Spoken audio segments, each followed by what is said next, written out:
Hey there, everybody. It's never easy. Hey, it's Dean, AG6. Um, well, I managed to rustle up some high-end plywood here. This is I think it's 1, 2, 3, 4, 5-ply, 3/4 inch birch plywood. It's basically finished cabinetry.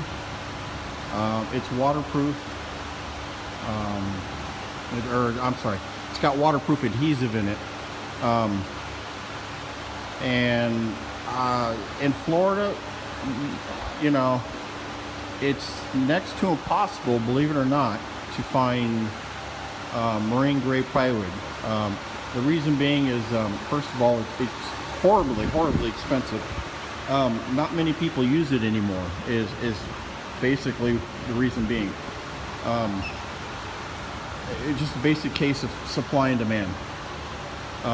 And this, you know, I can get pressure treated, but I can't get marine grade, and there is a difference. And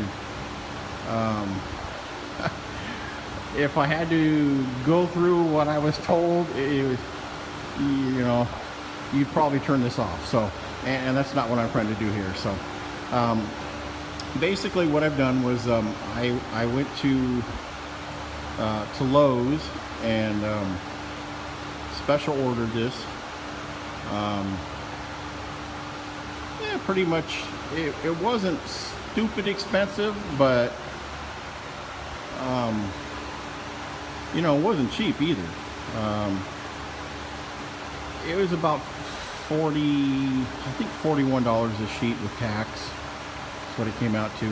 So, you know, like I said, it wasn't horribly expensive, but at the same time, you know, the biggest issue is encapsulating it with resin, and that's one thing that the previous floors did not. It was only coated along the perimeter edges, you know, where it was tabbed in. The center section here, if you can imagine what this looked like, you know, it was, you know, it had this, see this notch here all the way back.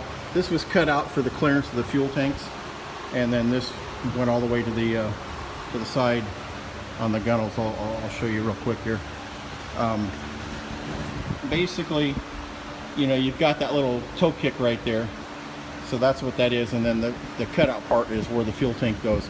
It actually goes all the way back to my motor plates. So anyway, I've measured everything out, center lined it all the way up. I was going to take that little section flange right there and just go on the inside straight up and then trim the dash. God, I'm really wrestling with that. I don't want to start modifying it because, again, this boat's all original. It's the last one of 4 that were built, and I just, oh man, I'm struggling with that. I want to make that a little bit wider, so what I may end up doing is just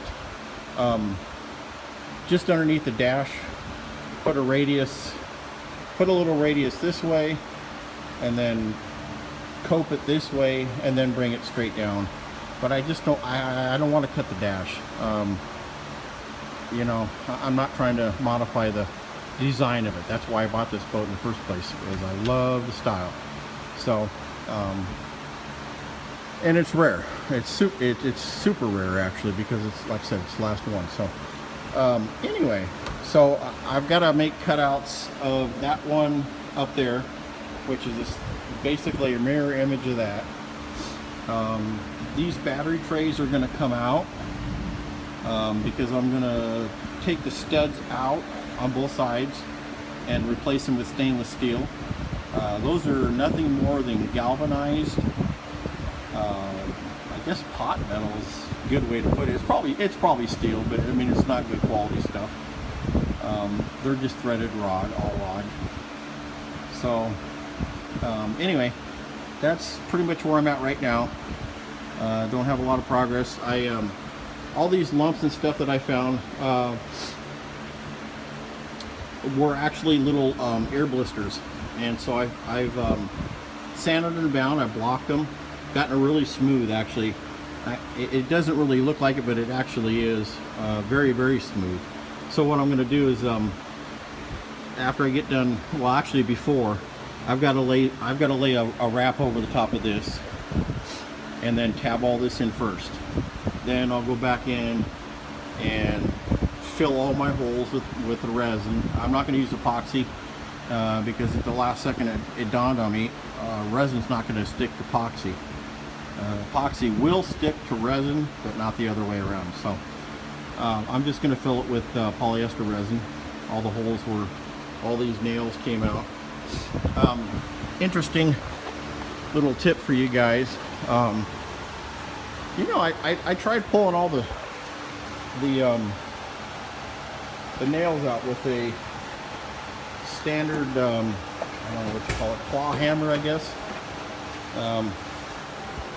Like this, you know. Okay, that's just your typical standard craftsman style claw hammer. It's a Stanley. And as soon as I got onto the head right here, it just pulled the heads right off. And I thought, oh crud, you know, how am I going to get these things out? Believe it or not, this is a handy tip that I figured out. These are crimping tools for butt splices, butt connectors, that kind of thing. And this little section right in here, okay, you clamp onto these things, and these are 10 inches long. So what I did was I just grabbed hold of the nail, crimped the nail, and then just pried up on it like you would a regular hammer. I was absolutely astounded because every stinking one of them came out. I tried lineman, I guess that's what they call them, lineman, that's what I call them. Oh shoot, I don't have them over here. I think they're over here in my other toolbox. Electrician's style wire cutters. They're in my other toolbox. I got 5 toolboxes. Sorry for the road trip here. Okay, so anyway, I know they're around here somewhere. Well, anyway, you know how your standard wire cutters, you know, go lengthways, and then I guess the lineman ones go crossways. I think Roger was telling me they call them something else, but anyway, I don't know what I did with them. They're in one of my boxes. I almost never use them. But so anyway, I tried those, and all that did was cut the head of the nail off. I said, oh crap, that ain't gonna work. So anyway, short story long, because I know I'm rambling here. This is what I got to do. I got to cut this out. I got to cut it a little bit of an angle, bevel in it, so it'll fit the radius of where the bottom of the hole meets the side of the gunnel here. This radius on the inside right here, and then that's basically from that line in is where the floor starts. So that's kind of where I'm at. I'll go ahead and post this up just to give you guys a little update, and hopefully next time I'll have at least one side in, making progress. And just remember, especially here in Florida, because it is 89 degrees, as you can see, just finished absolutely downpouring. I guess on the plus side, you know, I got a free car wash. But remember guys, it's never easy.